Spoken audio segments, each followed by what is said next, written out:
Turntables activated. Get ready.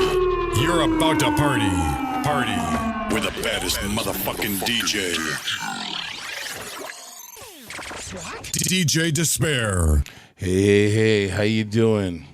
Right about now, we have my boy WordsWorth in the building. Introduce yourself and tell people who you are.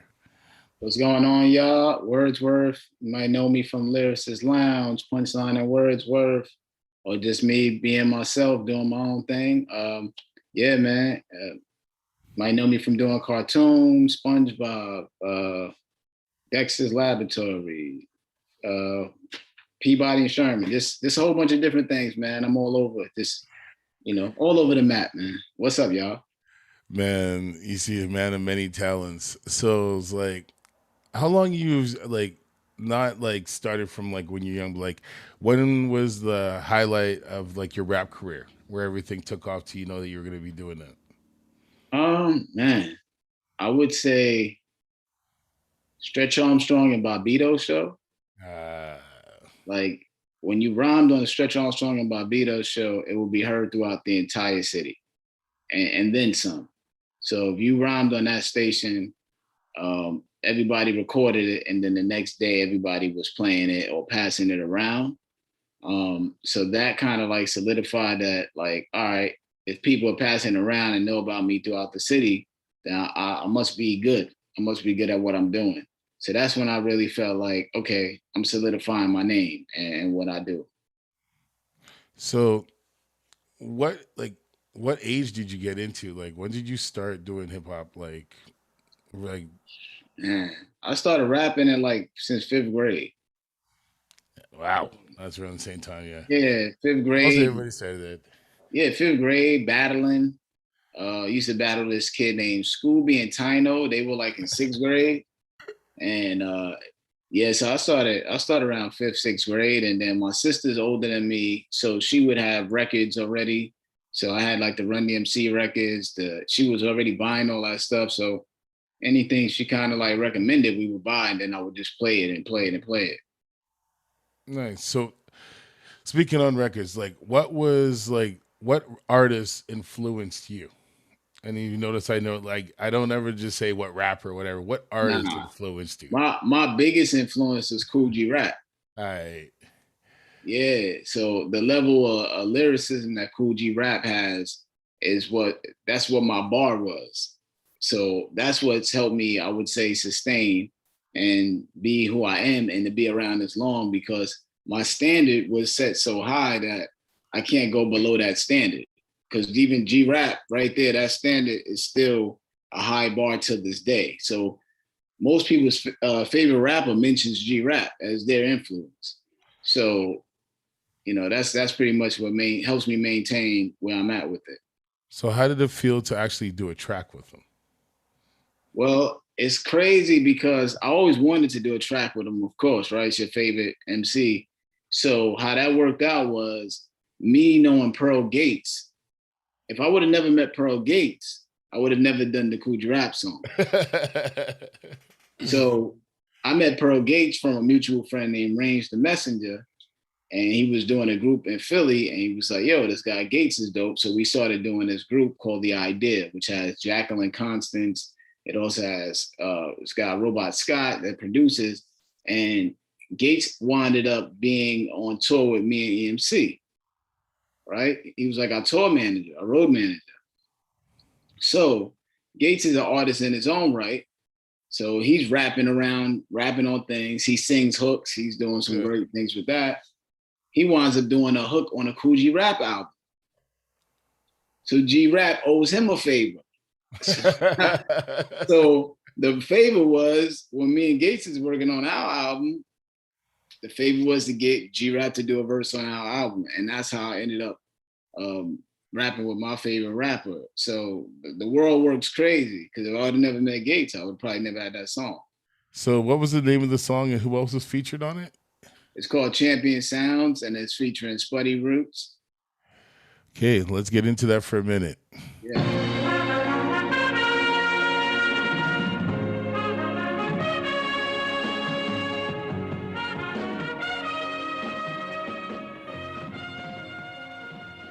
Welcome to the champion. Sound wave that you can't be unless we grant meetings. Money bags they hand me and words stir the pot. Crowds flock, they stampeding, overserve the block. With supply to demand needing, Can-Am speeding. Wildin' out though I prefer to drop. Heard the bop, weapons are drawn cause this a murder op. Heard to hop out your ass quicker than diarrhea. You try me or anybody reppin' my side, see your demise. Just like Sia, you can't see us heating chai tea up warming them pies. This from my mouth to God's ears. Clear vocal smooth, teach youngins to show improve. Until the old heads, their time for growth is overdue. Chop the arugula, fruit smoothies and Kama Sutra love. From fly cuties, we just doing us, fucking Google us. Pearl Gates, Wordsworth, Quince Tones at the conclave, making fire and brimstone. It's a murder, fi kill a soundboy. Big man the meaner, don't come around boy, don't try. Lyrical assassin showdown, international, classical champion sound. It's a murder, fi kill a soundboy. Big man the meaner, don't come around boy, don't try. Lyrical assassin showdown, international, classical champion sound. Whole belts, every weight class, light, middle, and heavyweight, forever great, never fake. Real estate, every state, regulate the streets, whole court, the ghetto legislates to settle hate. People pull metal longer than measure tape. Title contenders and rivals surrender. We drop November, you should hibernate, survive for the winter.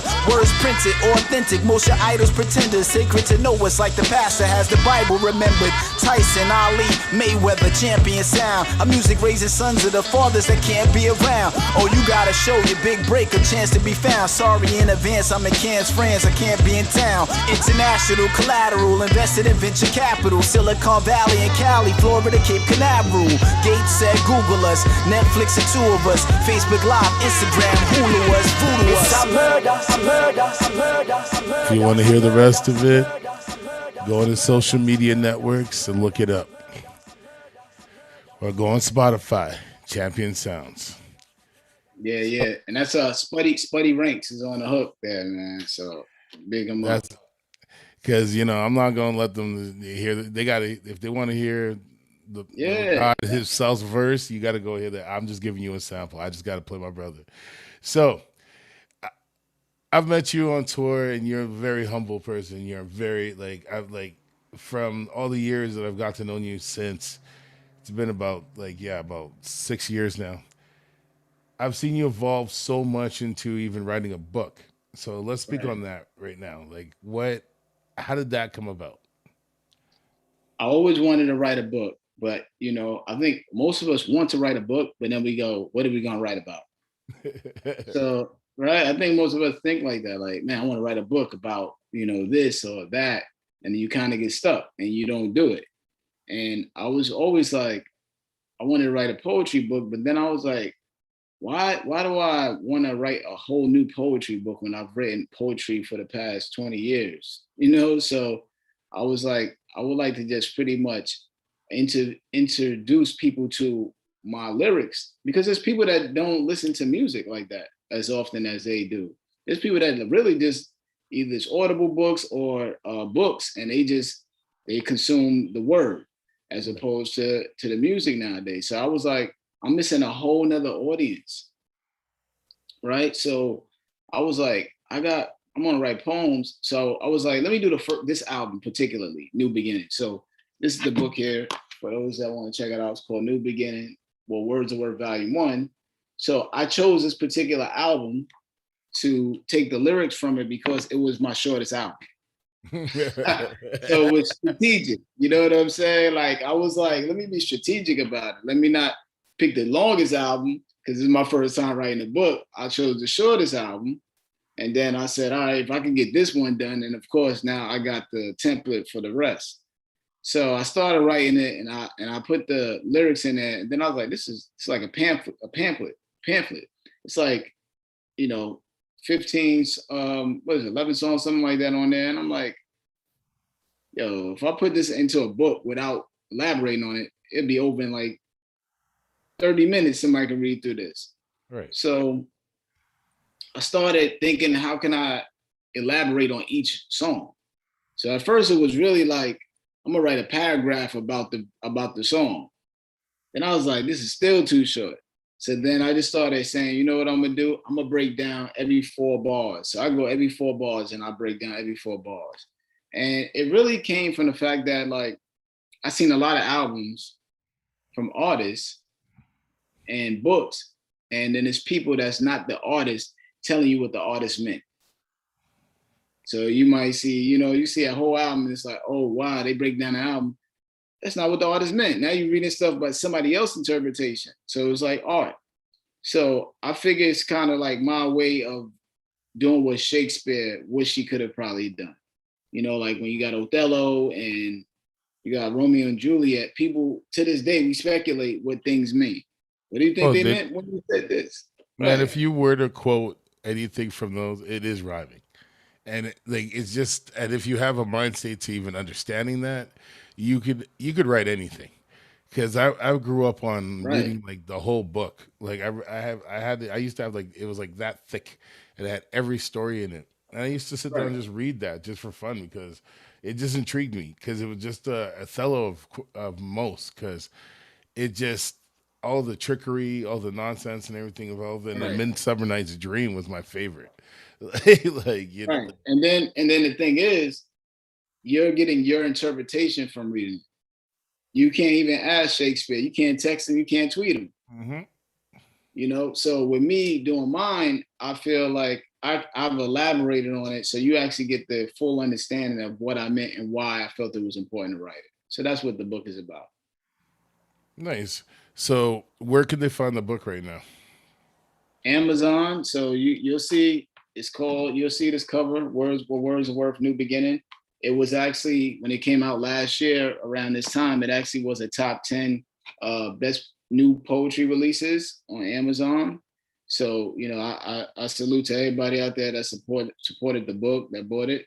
And it's still doing pretty well. So I'm just working on the other one and a couple other ideas as well.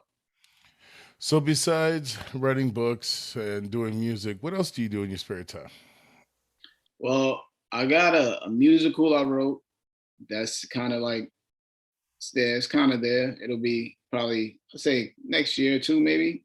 And then I typically, with the family, man, trying to watch all the shows that they like to watch, that we like to watch together. So, watching Top Chef, HGTV stuff, things that I can get to watch with them, and movies. So, we watched Kevin Hart Fatherhood the other night. That was a good movie. Yeah, so it's just really about finding that family time, and then finding my time. So a lot of times I get up 6 o'clock every morning.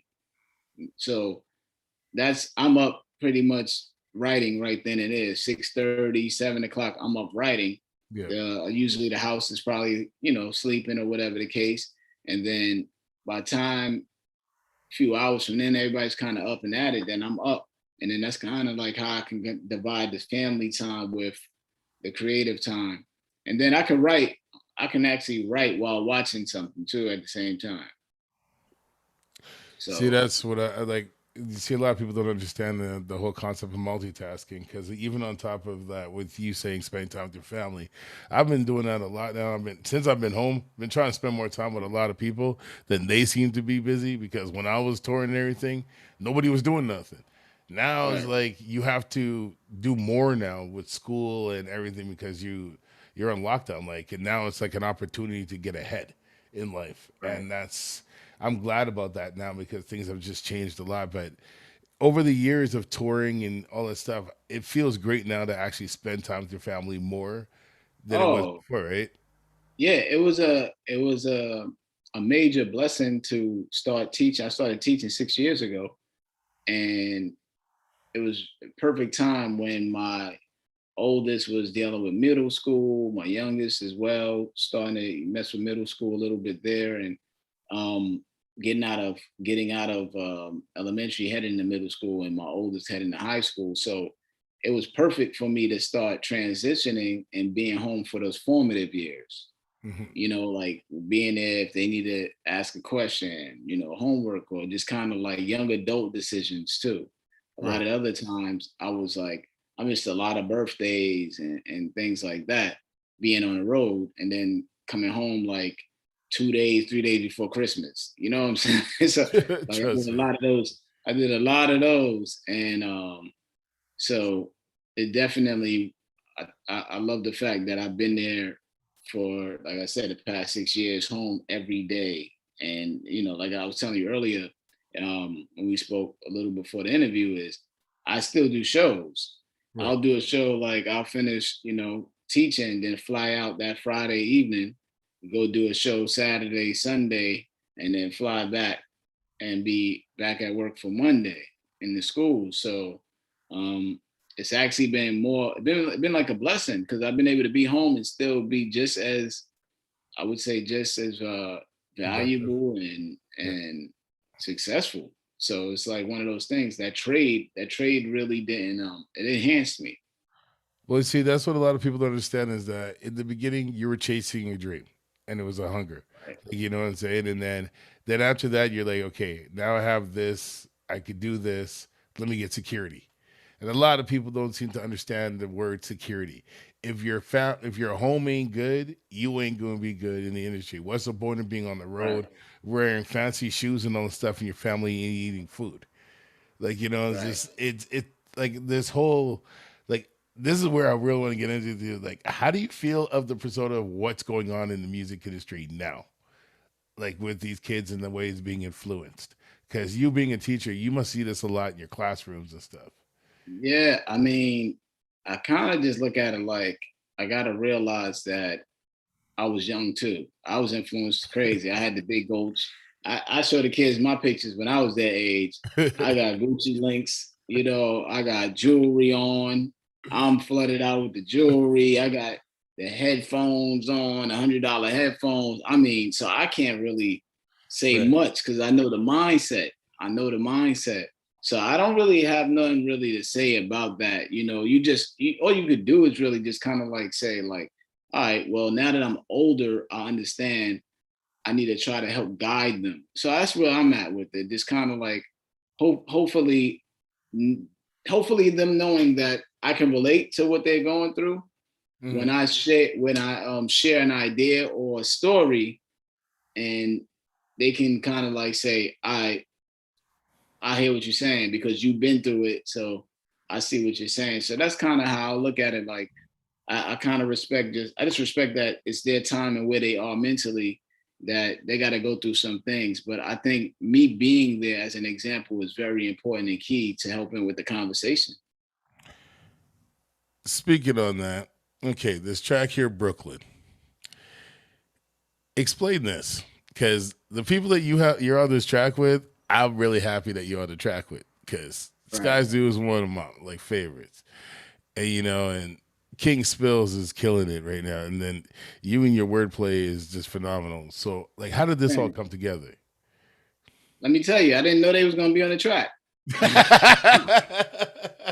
I mean, that's the first song I got with Sky Zoo, and I didn't even know he was gonna be on the track at all. All I know is Mike Swift hit me up about the song. I'm like, yeah, let's do it. I do the song. I lay the verse down. I send him the session with my verse. The next thing you know, I see it on the internet, on Instagram, and I see Sky Zoo's on it, and I see King Spells, and I'm like, all right, let me go hear what they saying. You know, like it was all new to me. I didn't know who was on that song. Yo, let's check this out for a brief minute. I saw this, I was just like, yo, this is fire, but I never saw you say anything about it. So yeah, because I didn't know who was on it. I couldn't say anything about something I didn't know.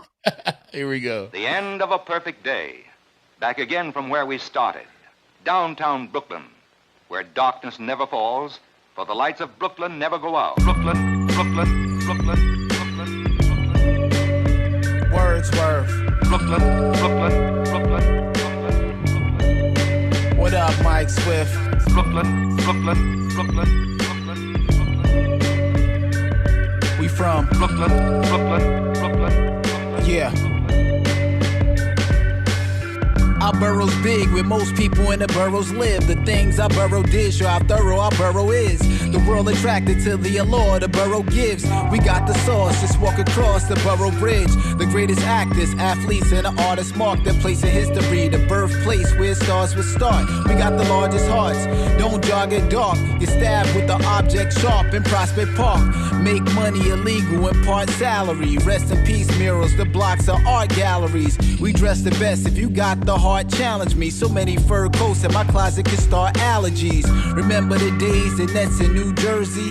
Now they in Brooklyn, the Nets in New Jerseys. Get shown around, don't roam alone around. Hit me up, you in my zone. Welcome to my hometown. Brooklyn, Brooklyn, Brooklyn,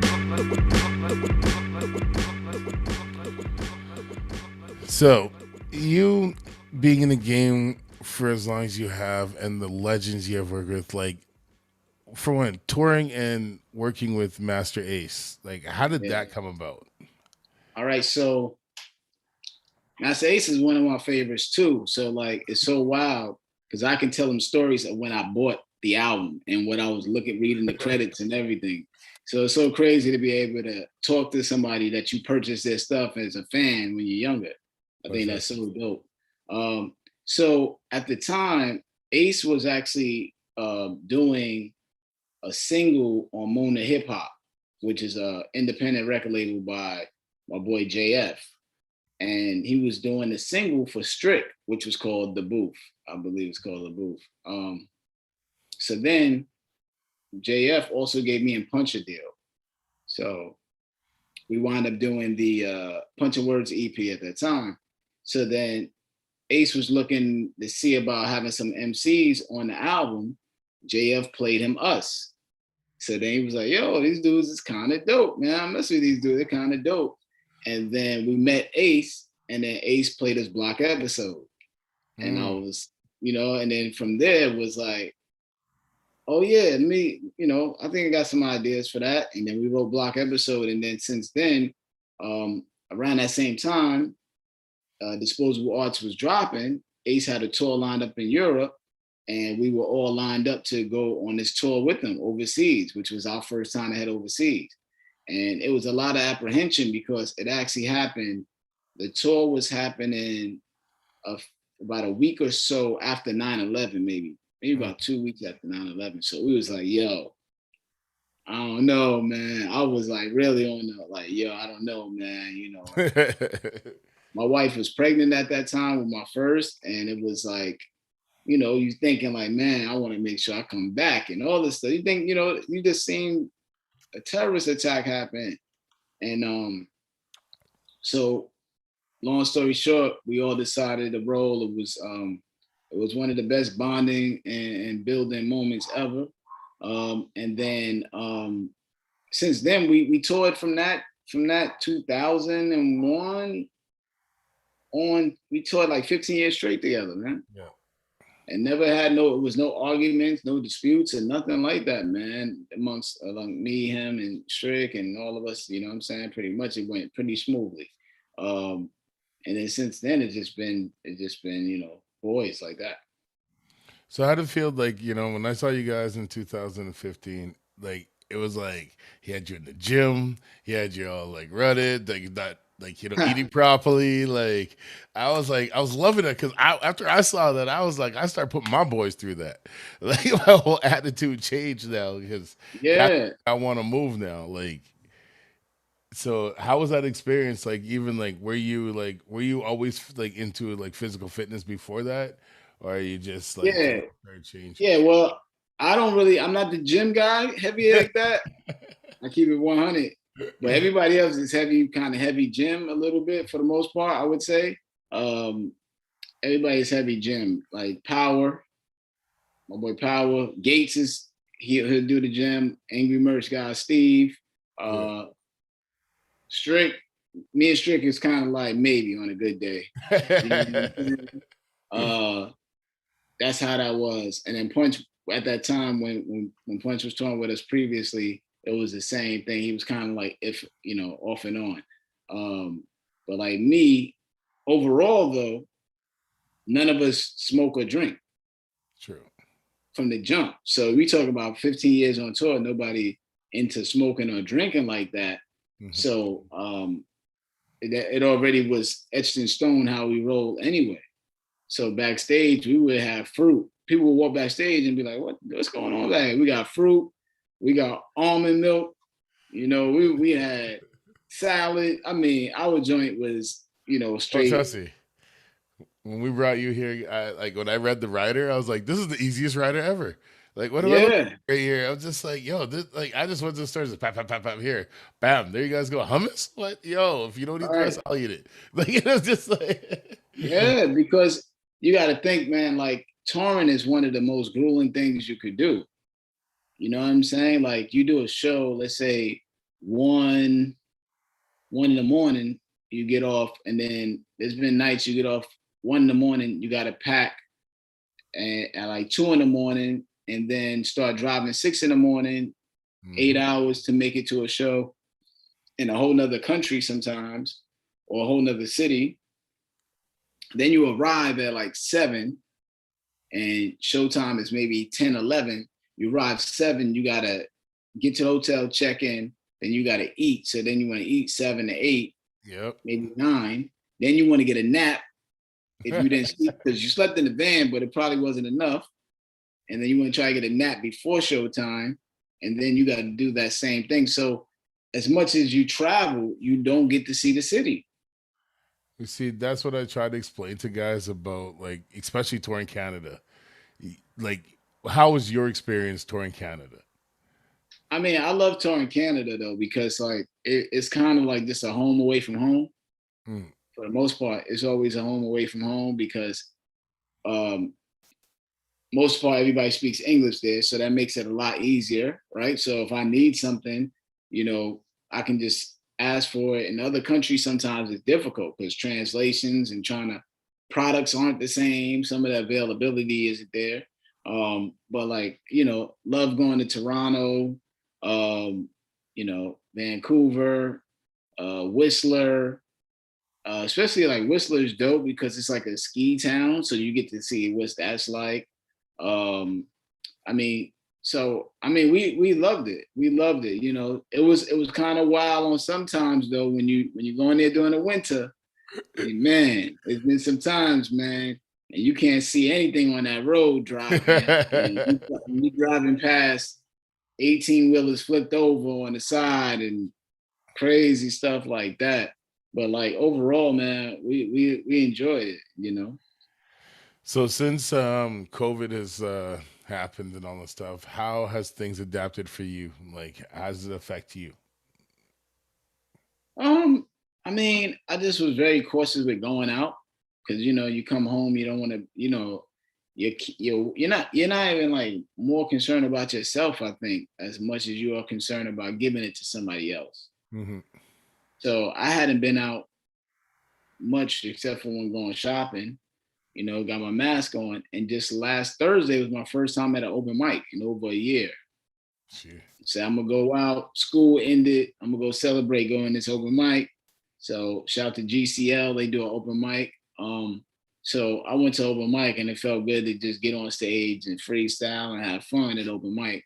And then that allowed me to go like, all right, I can go out a little bit more. Let me not get too crazy with it, but I can go out here and there and have fun and still come home and feel secure.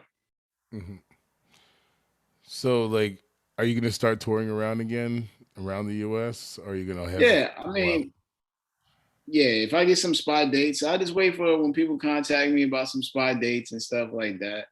A lot of times people will say like, if you're touring on your own, like I'll be honest, I'm not in that mode of like, I'm not packing up the van and driving no more. That's done. I'm not doing that. I'll be real. I'm not going to be like, yo, I'm about to go drive out on the road and do that. That's done. I do shows here locally, and then like Orlando, I typically have shows in Orlando. Pretty much usually have like maybe 1 to 2 shows in Orlando almost every year, I would probably say. I typically have shows in Orlando. So if you're in Florida, check me out in Orlando, or you can book me somewhere there. But I'll do like festivals. So, or like yeah, like hip hop festival, people might fly me out. Did one in Ohio. So if you want me to rock a show, you just contact me, fly me out, and go from there. But like, I'm not doing the packing up the van stuff. I'm done. That whole thing is it's a wrap. I'll stay home, and if you need me, fly me out. You see, that's what I was trying to explain to people. It's like I like if I'm gonna do the road trips now, I need a luxury van. Like I need something that's just gonna be like I can live like it's like at home, because now I'm so used to being around and working all the time. I don't want to spend any time wasting that just sitting in a car for hours. Like that is just getting at it. That was just it was fun at first, but then now you just realize when you're getting older your body can't take the same thing anymore. It's like you need that rest before you hit the stage. You need that mind state because, like half the times you're getting off the road and you just mad because you just didn't sleep properly. This person was snoring Yeah. too loud. This person's starting to get on your nerves. Like after five, like 10 dates in, you're just like, do I really like you? Just like, I mean, for us, we had it was smooth for us being together though that long. To be honest, the camaraderie it just is what it is, like brothers. So it was fine for us. Um, I think the main thing for me is like I wouldn't mind doing it if it's worth doing it. You know what I'm saying? As far as if the money is right, of course I'll do it, but I'm gonna do it on my own terms. And that's why I kind of like where I'm at with my career. Like it's my terms. Like the grind of like I'm out there trying to get out there and grind and get this sold off and all of that. yeah, If you like something, you can order it, you can stream it, you can buy it. You want me to rhyme on something, you can, work out the business deal and you pay me and all this other stuff. We can do all that. But like, I feel good that I don't have to do that. I did all of that already. To right. not have to do that now. That's pretty much how I look at it. I did a lot of that then, so I don't have to do that now. And that's kind of how I look at it. See, that's what I was trying to explain to a lot of these like new peak comers in the game. If you haven't really gone through like that first stage of struggles, like just like half the times you didn't even get to have your own room in the hotel room. You don't get to Right. have your own like somebody catering to you. It's catering to you and the crew. And then most of the times you're being like dummied down to like even Master Ace at times in the room because of the legendary status of him. Some people will be more attitude on that, or they will be more liking towards you. Like every time things change on a tour, and I've seen that a lot with a lot of artists, and it's like, have you ever gone into a situation where it's like somebody try to battle you on spot to test your skills? Yeah, I think I've been, and I'm type though. Like if somebody's outside, I just jump into the ciphers though. I try to have fun with it. Like I'm not like worried about any of that. So like it's not like there's people that's like kind of like apprehensive about it. But if I see it's like people having fun and and the beat is fire, I'm all on there. Like I'm not concerned like that at all. You know what I'm saying? Like I'm here to have fun. I'm So here you to like have fun, and that's how interacting? it started. So you like Yeah, I'm interacting with your about fans, interacting. right? Yeah, because I always try to make sure that I remember that I've been that person before I became who I am. Right? I'm pretty much the average person to an extent. Right? Like contact me on Instagram, DM. You want to talk to me about football, basketball, whatever? I can talk about Right. that. Talk about regular life stuff, kids going to school. I mean, like I have a regular life. That's why the book was important. So, because the book gives a narrative voice of me being a regular person, right? Right. When you hear 16 bars from me, you be like, yeah, that dude's dope. And then that's it. You know what I'm saying? But you don't know like how does that dude mind work as far as what does he think? I wonder what he thinks about this. I wonder what he thinks about world issues, world views. Why is that important? So the book is important so that way people can hear my narrative voice and actually hear how I talk. These interviews during COVID have been extremely helpful and useful just based on that in itself, because there's a lot of people that have heard me rhyme, but they don't know how I sound talking. They don't know that I gone to school or teaching and all this other stuff. Yeah. They just hear the bars and they go, "Oh yeah, that dude's dope. Yeah, I heard his music." But like, all right, you See, get to learn more. A lot of people don't know the humbleness in artists. Like when I remember when you guys came down here, I was telling my homeboy, I was like, he's like, so how was it, man? I was like, they came to my house and chilled out, did some drops for me.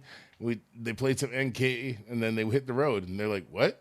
I'm like, yeah, just like that. Yeah. They're like, you had your what? And I'm just like, bro, they're not what you think they are, and it's just like whatever. Like they're not mean to you. They're not rude. Like if you show respect and everything, and a lot of people never grew up with that whole West Indian backgrounds or any of Now that. was your spot in the basement?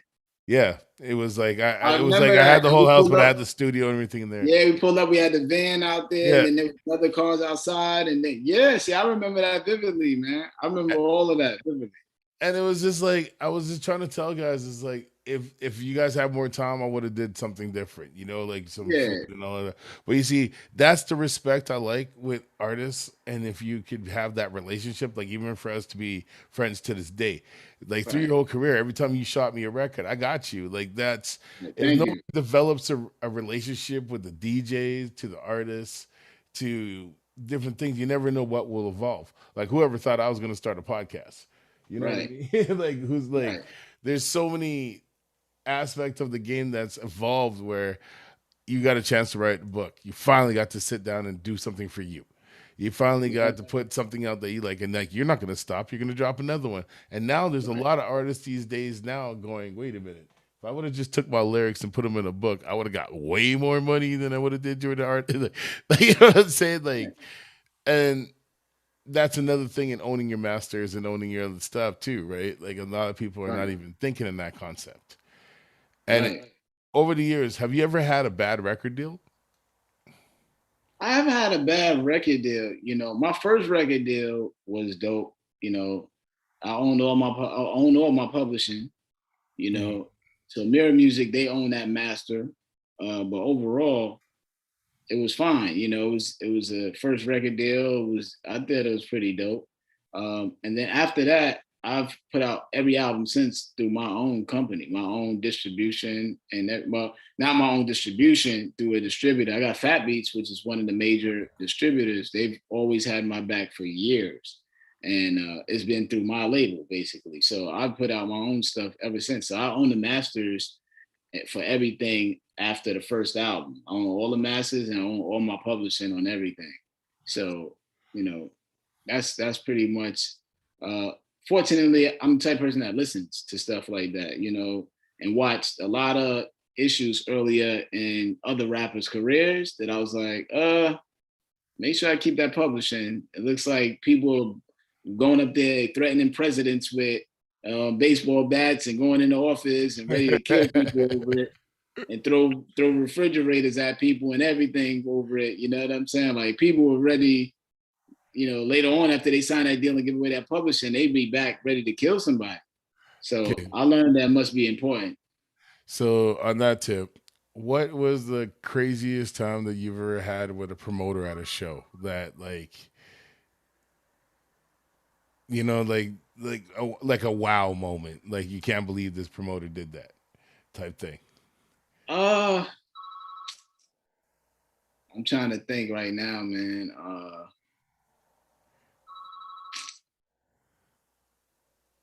Maybe like book us in a hotel that we was like, nah, we're not staying here. We will do that in a second. Like, yeah, we will do something like that in a second. I think, yeah, they tried to book us in a hotel and we was like, nah, that's not a good. You gotta find somewhere else. And then, I think that was actually in Ireland. Oh, really? We were in Ireland and they was trying to book us into this hotel and we was like, yeah, we're not staying here. Like, you know what I'm saying? Like on our rider, typically we usually have like a 4-star hotel at least or something like that. It gotta be like decent. You can't be putting people just in some random stuff to save money. You gotta, if you have a bad time at the hotel, you might just might have a bad show because the hotel, accommodations and things like that. But yeah, I definitely remember in Ireland, we were like, we're not staying here. So that's really the main thing for us. Those hotel accommodations gotta be right, man. That gotta be right, man. I'm sorry, man. You gotta. I gotta feel comfortable. I want to know my room is secure. I'm comfortable. I'm laying in there, you know. So yeah, man. So this speaking of working with Master Ace, and you had the opportunity of working with Rod Digger and Fat Lip. Like, what was the whole concept of working with the song High Noon by Matt and the Yeah, Menace? Like yeah. this. So yeah, it's dope because Montaner sent me the song, the idea. I'm not sure if I heard I might have heard everybody's rhymes prior. I'm not sure. I don't know. I didn't hear Fat Lip was on there. I didn't know Fat Lip was gonna be on there. Uh I might have heard Rod Digger and then I might have heard Ace. I'm not too sure, but I didn't know, you know what, I'll be honest, I didn't know it would get that much attention like that. I really didn't know Oh, if it would really? or not. Nah, because I do a lot of features, man. I'm telling you, man, I rhyme on so much stuff that has not come out. And then there's some people that it'll drop, and then when they drop it, they don't add no oomph to it. I think him adding that video, even that little video to it was dope. You know what I mean? Just having a video to it was Right. dope. So I think the push behind him doing it helped it a lot. The lineup is dope, but then the push of doing the video, like having the little clips that I had with me doing my verse, and then the full video comes out, which helps it a lot more too. I think that's what helped take it to that level. But like overall, I really didn't know what it would do because, like I said, I rhyme on a lot of stuff, man. And me and Ace talk about that all the time. Like, somebody just, you know, a song. Yeah, I could rhyme. Like, I think I did that song. Let's say I did that song like late last year, maybe early this year. I forgot when I did the verse, but it came out quick. Get what I'm saying? So like, usually it's like sometimes I do a verse. Let's say we did a verse today, 2021. That song come out 2024.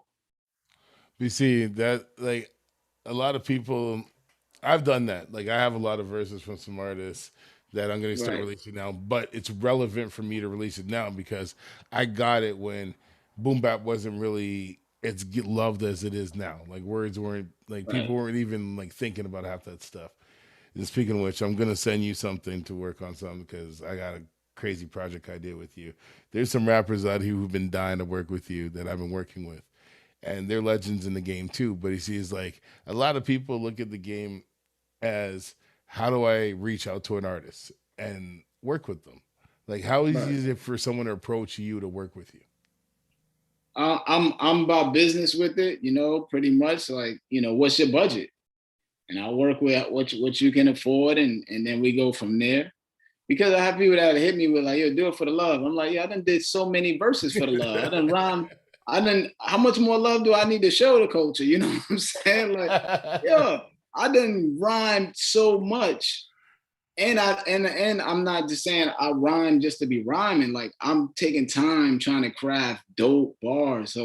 So like to get to a certain status, I had to fight to get there. It wasn't like the first 30, 40 verses I got paid for, 50 verses, maybe first 100 verses of what I'm rhyming on my own songs and trying to, you know what I'm saying? Like, I did a lot to get to the status of, I can turn stuff down. Like, nah, I'm good, man. I ain't gonna do that because that's what we work for. You know what I'm saying? That's what we work for.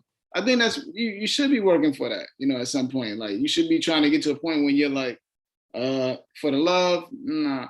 I mean, I'll do stuff like that for certain people in certain instances, but like overall, I pay people to be Right. real. You know what I'm saying?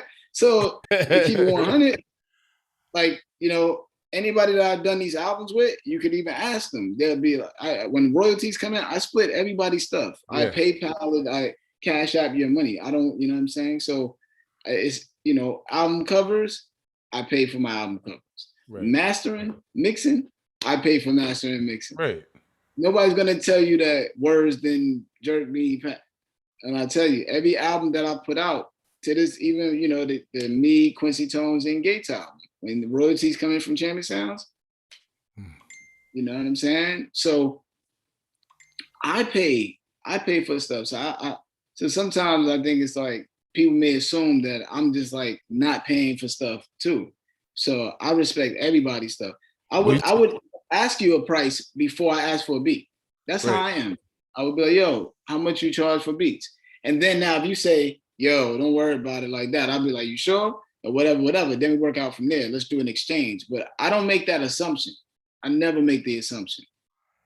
And you see, this is why like I get mad at a lot of people in the game is because when it comes down to like us as like a DJ, when everyone's like, yo, you want to play my record? I'm like, okay, cool. See, if you call, like guys like you call me up and say, hey, Disspare, I'm just like, okay, I'll do a promo, play the record. I have no problem doing it because if I ask for a favor and you turn around and tell me no, okay, I'll never play your record again. Like it's just like, and that's just like a thing that some people don't understand that in this game, like if you treat your DJ properly, they will longevity play you because the DJ has more of a reach than you'll ever have. Like, and that's another thing that I don't get in this game that, like, I've been working with people like Overtime Hustling, you know, ACW Radio, Mix Mafia, and their DJs, all these coalitions and everything. Right. And people don't get that they help. They push you. They push the records. Yeah, man. I know a lot of DJ friends and, you know, Rhett J. Rawls, a lot of extreme dope DJs, DJ Clips, which been playing my stuff for years. You know what I'm saying? So like, he can ask me anything. I've known Eclipse so long. He can ask me anything, and I'd be like, yeah. You know what I'm saying? Like Eclipse is one of those radio stations that I rhymed on to get known throughout New York. He's seen me from 100. The beginning.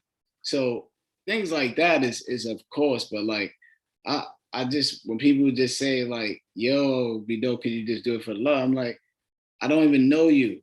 You know what I'm saying? Like, I don't know you. So I don't mind. But you know, there's people that when I hear the stuff, I'll be like, yo, this is fire. I'll rhyme on it because I'm like trying to help them get exposure. Right. You know what I'm saying? But because I feel like if I can help this dope thing get exposure, that's part of helping the culture too. You know, so if I feel like something is super dope, I'm on it too. I'll be like, oh, that's crazy right there. I'll rock on it. So I pick and choose, but overall, I think, you know, people may have that assumption that everything's free. No, I pay for mastering. I pay for stuff too. See, that's what a lot of things in the game that people don't understand, that even as producers, DJs, everybody, you got to pay for equipment. You got to pay for upgrades. You got to pay for, like, graphic designers, got to pay for new templates and new movement. Like, people don't seem to understand that when you're telling a videographer and everybody, like, yo, man, just do this for free.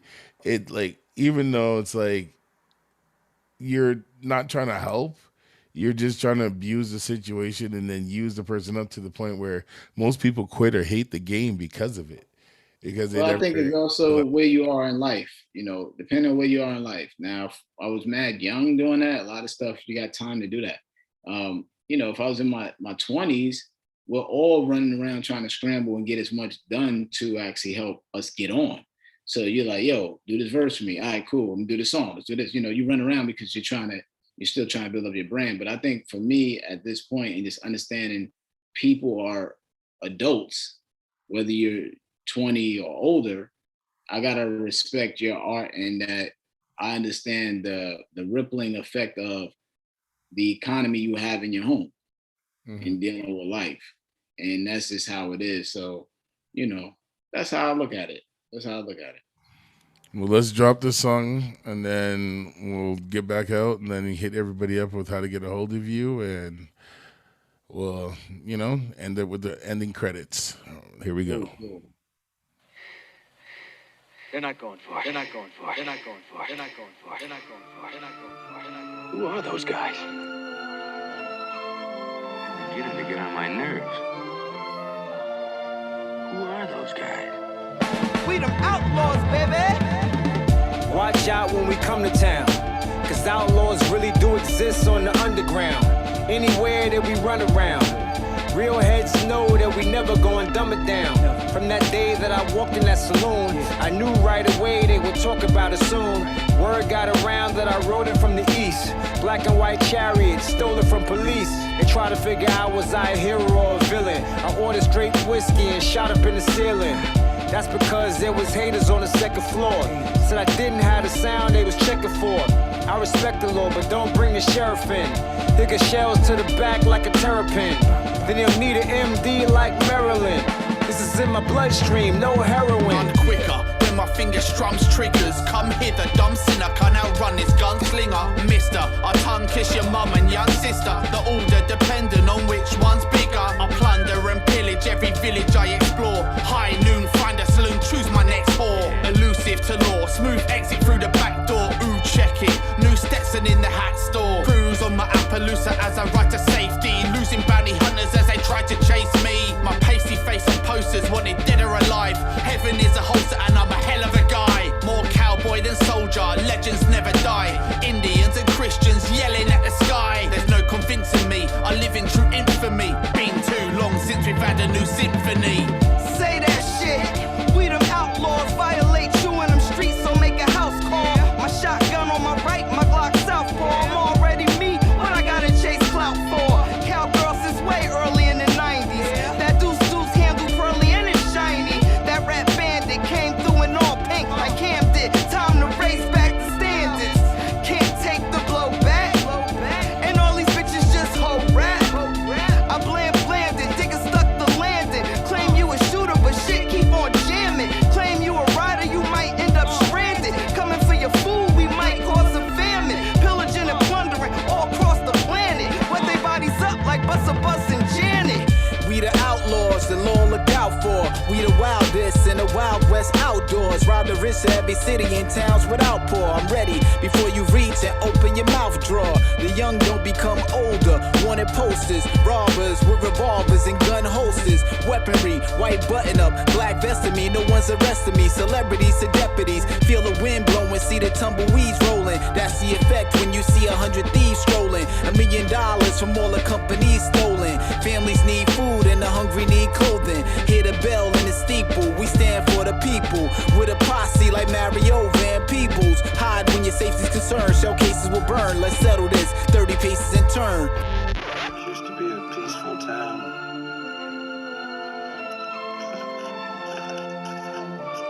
What's going on, Sheriff? Hide and watch.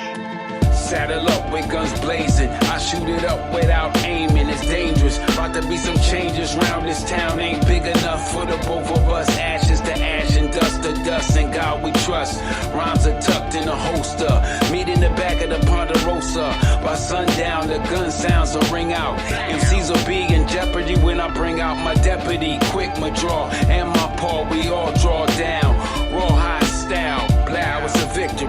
Hickory dickory, an old-fashioned trick in the book. Yeah, we slicker, see? Restoring order, make you run for the border. Infamous, legendary, shooting holes in a quarter. Tied the horse to the post in the front of the saloon. Sipping sarsaparilla to tomorrow high noon. DJ Disspare is in the damn building. What? Yeah. You know, like when I heard that, I haven't heard a posse cut like that in a long time. Like all these, I miss it because that's where Master Ace was in a lot of. Like when I was growing up, right. It was always like, and that takes me. Maybe back. That's what it is about that song. Maybe that's what it is. That's what it reminds me. Like the posse aspect. Right. So that's like, it just reminds me of that, man. Especially the whole concept of the Western thing. He did do a video like that too. So it's just like, right. It's remind me a lot with with Big Daddy Kane and everybody, right? So right. You know, it's so wild, man. I listen to those songs and how we talk about these posse cuts, but people don't remember, like, man, because they didn't do these anymore because so much beef in the game. Remember the movies used to be like that. Every rapper was in a movie together. Like you had Who's the Man, you had whatever it was, all these movies that were coming out, and it would be all the rappers in the movie together. Now you can't even get that happening because everybody got beef on set. Well, Crush Groove, and then you had Breakin', and then Beat Street. Like there's so many things that are going on in the game that people don't like. I've had an opportunity to discuss with legends, then like guys like you from my era, and then all the different aspects of the game is like you're a legend yourself to the new generation coming out too, and it's just like, and you hanging with legends and working with your like getting to actually get your roses to work with the guys in that, and it'll have a legacy to live on after saying that you actually got to do a track with Fat Lip and Rod Digga, you know, with Best Rates, with this, that, like, who haven't you done a track with that you would like to actually work with? You know, I got to big up Prince Paul because I hadn't realized I have a track with MF Doom, Chubb Rock, you know, like on Prince Paul album. And that song, it was done so long ago, but I never really thought about it. Like, y'all got a track with Doom. Like it never hit me. Like, you know what I'm saying? But that's something that I always, now is on my mind. And I would love to do something with the Roots though. Oh, Black Thought. Yeah, I would love to do something with that, with Black Thought or with the Roots. You know what I'm saying? Something like that. I've always saw you doing something with like Atmosphere. Yeah, I can see something like that too. Because like just your whole persona, the way you spit and everything like that. Like I've never like got upset with anything you've ever put out. There's a lot of rappers where I get upset. They're just like, why'd they rap with that person? Why is this? Why did they do that? You know what I'm saying? I'm very, but you know, I try to be mad self-aware of stuff, you know? So like, I'm aware of a lot, man. So I know what I'm doing. I know why I'm doing it. I pay attention, you know? I know if when I'm writing a rhyme, that's why I would say I have good quality control of what I'm writing too. How I look at it is like this. When I'm writing a rhyme, if I can picture somebody else on stage saying that rhyme, would I go, that's fire? Nice. And then right? Because if somebody else is saying that same thing I'm writing, and I just heard them say that, would I say that's dope? If I can't picture me saying that would be dope from somebody else, then I know it's not hot. See, that's why I don't like a lot of the rappers in the game, because like a lot of them don't even rap on feelings, experience.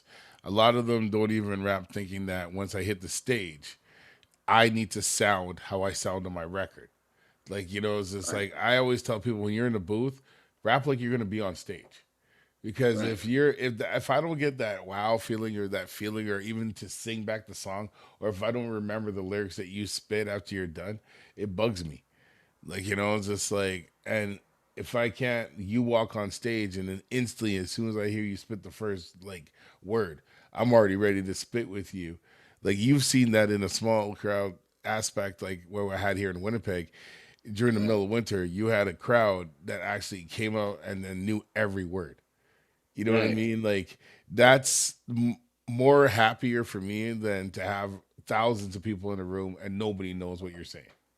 Yeah, it's just important to me. Well, it's more important to me overall because I take value in people reading the lyrics, not me just like on a beat. So I think about what I'm writing to be powerful without a beat. That's how I look at it. I don't want my lyrics to just be like dope on a beat only or sound dope. I write it so that it's read and it's just as powerful, if not more powerful, without a beat. Okay. And on that note, let's hit everybody with your social media. Yeah, it's WordsWorth BKLYN on Instagram, WordsWorth_EMC on Twitter. If you want to get in touch with me, wordsworthbeats@gmail.com. And if you want to do some business, hit me up there. And I'm pretty accessible. You know, if you say something crazy, I'll block you. As everybody, let you know. I'm on Facebook, but I'm pretty accessible, and I just love doing this. And make sure you get the book, What Words Are Worth, Volume 1. I got to talk about real quick. I'm a teacher, and this year my students won 6 out of 11 awards. So best PSA, best documentary, best music video, best instructional video, best of show, you know, best movie trailer. So yeah, man. So that's what I teach. For those that don't know, I teach TV, film, and music production. So I teach you how to make TV, film, and music. So that's what I do on a daily. So all those years of hard work culminated into me actually teaching everything that I learned, ironically. So that's how it worked out for me. See, now that you said that, I mean, you're going to be talking a lot more now. So I'm really appreciative to even sharing that with me, because I was waiting to the end for people to know what you do. So it's like, this was an amazing conversation. I appreciate you. Shout out to Quest for Knowledge. I'm just happy to just be sitting here talking to you, because I'm happy too, man. Appreciate it. Winnipeg is the spot that was the one floor with the pool tables. No, that was the was it the one? Yeah, it was. Yeah, right. Yeah, it was. Yeah. Like, see, VLTs, I got the VLTs and all that too. Yeah. Yeah, see, my memory, man. I pretty much can remember almost everything, man. Because you were talking about the Egyptian symbol on the walls and stuff in the building. I think I remember that spot. Yeah. So yeah, man. That's the Pyramid Cabaret. It's been I've been DJing there for over 20 years, man. Like, that's been one of my favorite spots in the city. So it's like, I can't wait to have you come back out here. Like, I can't. Like, I'm ready. You know, let me come through for whatever. You know, I'm ready. You just let me know. You book a flight. I'm home.